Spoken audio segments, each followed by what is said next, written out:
TV Crazy Man here. Did you know that on Bonanza, stagecoaches changed colors, boom mics dropped from nowhere, cars drove by, and apparently they had bulletproof glass in the Old West? Yep, the Ponderosa may have been 1,000 square miles of rugged frontier, but perfect continuity, that was sometimes a little harder to wrangle in a series with 14 seasons and 431 hour-long episodes.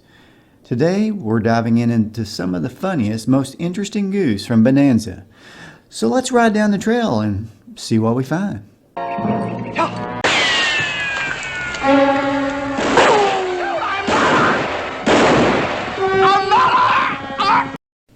In the episode The Magnificent Ada, in the opening scene, Hal Smith, aka Otis from the Andy Griffith Show, hides behind a tree and waves a white handkerchief, a surrender flag. It gets shot out of his hand and you can see the strings pulling it away. In the episode A House Divided, a stagecoach leaves Virginia City painted red, but the one that crashes is green. Later when they revisit the wreckage, it's red again. One can only assume that there was a lot of stagecoach crashes that day. No. In the episode The Stranger, Little Joe gets punched and proceeds to fall or run halfway across the room, picking up speed as he goes. The stuntman may have gotten maybe a little carried away, maybe. What do you think? What do you mean by that? The slow-mo camera reveals it was definitely not Little Joe. Hey! Hey, what'd you do that for? Well? In the episode Dark Star, a girl bites Little Joe's right hand, but after he leaves, he rubs his left hand and shows it to Ben.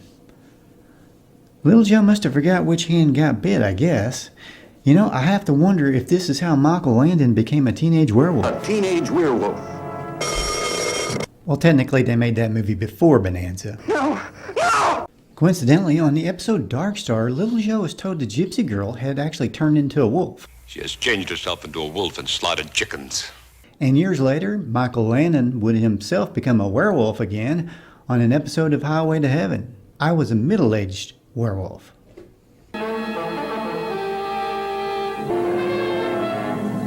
You know, the guy in this movie reminds me a lot of you. On the episode The Ape, Hoss visits a cabin. Behind it, a visible fold in the sky backdrop. I guess they just don't make skies like they used to in the Old West. On the episode The Infernal Machine, the view outside the saloon is obviously a painted backdrop. You can actually see the actors' shadows on it. I have to admit there's one thing that bugs me, and that's when the outside of a Western is really on the inside.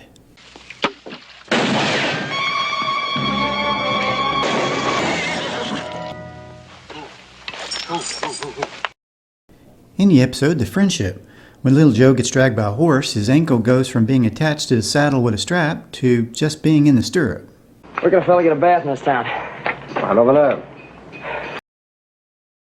In the episode The Crucible, as Adam and Little Joe walk out of the saloon, a boom mic dips straight down into the frame. The West had many dangers. Apparently floating microphones were one of them. That giant boulder seemed to move awfully easily, if you ask me.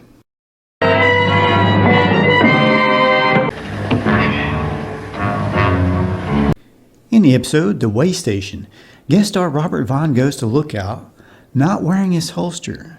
Now, it's very important for this scene that we know his gun belt is on the table so the other actor can try and grab it. But in the next shot, Vaughn is standing by the window looking out, and you can clearly see that he actually has his gun belt on.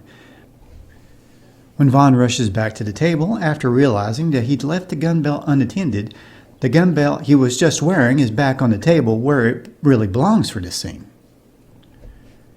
In the episode The Decision, during a hanging scene, the noose around guest star DeForest Kelley's neck changes position and rope lengths between shots. In the close-ups it's loose and resting on his shoulder, but in the wide shots it's tighter. Well, what do you expect? He's a doctor, not a convicted felon. A doctor, not a doctor. A condemned murderer. In the episode My Brother's Keeper, Adam and Little Joe's shirt changes colors mid-sequence. First, Adam is wearing a tan shirt and little Joe is wearing a black hat and white shirt. Then suddenly Adam is wearing a black shirt and Joe has an off-white hat and a tan shirt. I'm not sure even Houdini could pull off that fast of a costume change. And is that even the same horse that Joe is riding? Of course, my wife found this goof obviously because I have absolutely no fashion sense and could not even describe the colors that they're wearing. On the episode, The Saga of Wizard McGee.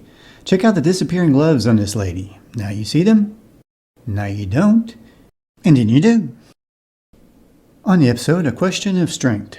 From outside the stagecoach roof is about a foot higher than the window frame. Inside, a 6-foot man could stand upright comfortably. Then the front wheel shatters and flies off.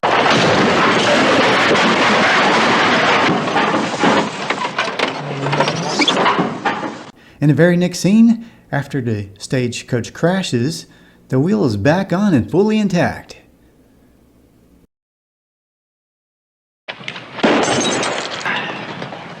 Hey, Joe. How you doing, Hoss? What are you doing?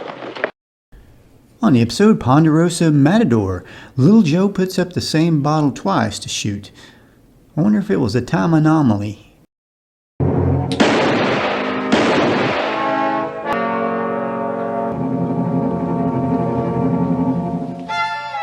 On the episode The Gentleman from New Orleans, after the bad guy shoots the curtain where he thinks someone is hiding, Hoss pulls it back and the window directly behind the bullet holes is completely intact. I'm pretty sure they didn't have bulletproof glass back then. That's a magic trick and a half, ain't it? This has to be one of my favorites from these Bonanza goofs. On the episode Walter and the Outlaws, 3 outlaws are eating spicy food, but why did their clothes turn red along with their faces? Maybe it's because there's a crew member shining a bright red light on them. On the episode, Thanks for Everything, Friend, Adam falls into the river trying to save a trapped calf. But if you watch closely, you can see a car driving along the road in the background.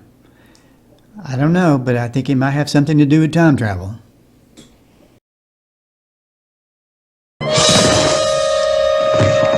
On the episode, Right is the Fourth R.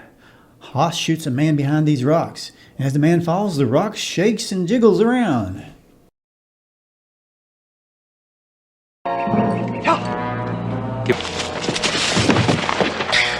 You win, friend. Just don't break the guitar. And this one's kind of crazy. In Dead and Gone, Adam puts on a jacket mid-scene, right in the middle of a fight. Okay, well, as he comes across Howard Meade robbing the Bruners, he's first seen on a horseback dressed all in black with no jacket. But immediately after, when he attacks Howard, he's wearing a light-colored jacket as if he had to stop the fight to change wardrobe or something.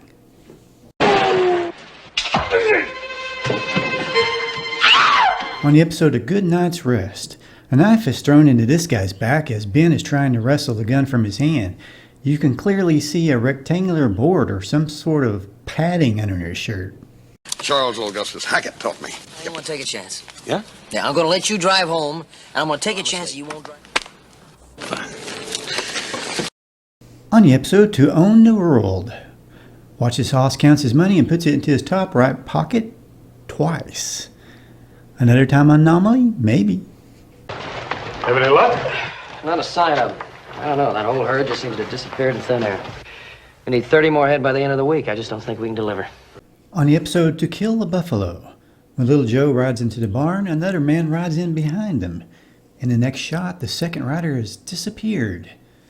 Okay, I'm not going to say. But the other guy changes spots really fast, too. Not a sign of it. I don't know. That whole herd just seems to have disappeared in thin air. We need 30 more head by the end of the week. I just don't think we can deliver.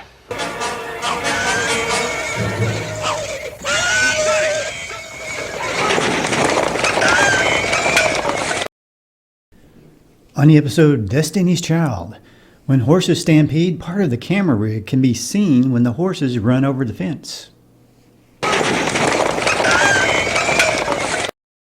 But honestly, I'm glad seeing real horses at least. These days it'd probably be CGI video game looking critters running by. I got him. On the episode The Conquistadors. A large boom mic drops into the scene during a very dramatic moment. See now. Come on. In the episode Check Rain, as the camera pans across the corral, it captures 2 crew members and equipment outside the set. Oops. Feels kind of like a Twilight Zone moment. On the episode Mina, Little Joe rides through the typically lush grassland on the Ponderosa, but in the next shot, he's suddenly in a barren desert. That's some fast horse. So, That was the corniest thing I've ever seen. hey! What happened? Never mind. Go to town to get the horses. I'll tell you on the way. In the episode Dead Wrong, Hoss fakes his death using ketchup. After he comes back to life, there's no stain, not even a sign of ketchup. That's some powerful detergent. Must be an ancient TV Western secret, I suppose. Right there, now. He's fine. It's the law's 9/10 of possession. Find him. Wait a minute. On the episode A Visit to Upright, a safe is blown open with explosives. The first shot completely empty and smoke-free. Next shot suddenly filled with smoke. Up next, goofs that I found for previous Western videos that I've done, and a couple of classic Bonanza bloopers.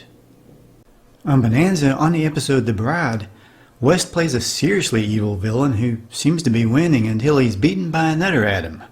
Adam Cartwright, that is. Holy felony! In this fight scene between the Adams, notice how Adam West's hair changes color. I don't know, I get this weird feeling that there were 4 Adams in that room that day. In season 11, in the episode Danger Road of Bonanza, Ben Cartwright is involved in a wagon race, but the race gets going so fast they apparently begin to start going forward into the future. I like to thank the person that sent me this picture on Facebook. It shows the trucks more clearly than anything I was able to get. You know, sometimes when you're watching a Western and really getting into it, you might forget that this is just a TV show or a movie. That is, until you see trucks on the side. In the episode, The Last Viking, we get to see a big fight where this guy actually picks up a dude over his head and then throws a barrel, which becomes the other dude again in midair. It's really confusing. So what do you think? Do we file this under bizarre, unexplained, or unusual, or all the above? Crazy, all of it's crazy.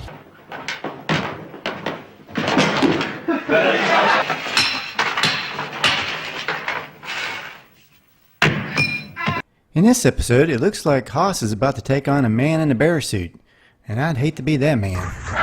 You know, I think they actually traded out Hoss for a bear trainer and a real bear at one point, which is a whole lot better than a modern-day CGI animal. They never look right to me.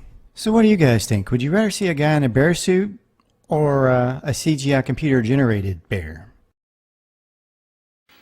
But they're not my cards.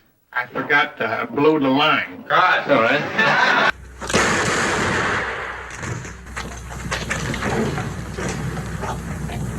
And this fella is having a really bad day. First he loses a gunfight, and then they step on his hand.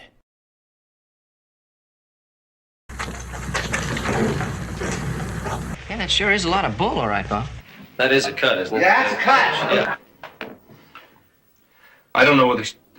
Make you say a thing like that? Sure. Hey, The shadows in the backdrop here make it look awfully flat. Cut. Okay. Oh, Jesus.